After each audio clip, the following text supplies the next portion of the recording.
Welcome back to my channel SMS Tech Desk. Let's talk about the reverse proxy used in VMware NSX Manager. In NSXT, NSX Manager itself uses a built-in reverse proxy, mainly to control and route incoming web and API requests to internal services. Here's how it works.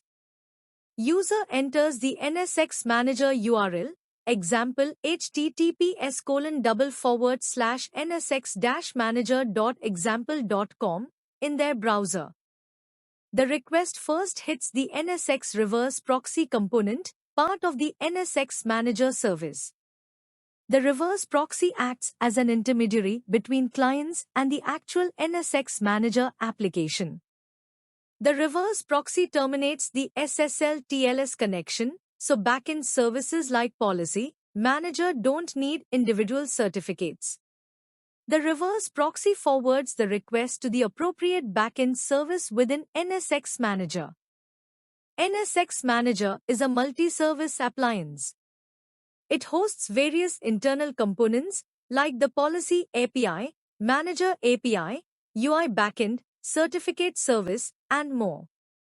Instead of exposing each of these services directly on different ports, NSX Manager uses a reverse proxy architecture. That means all HTTPS traffic comes through a single endpoint, usually on port 443.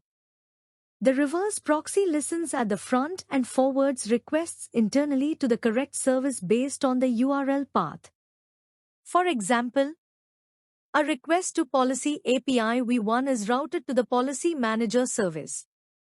This design helps NSX Manager simplify service exposure. Only port 443 is open.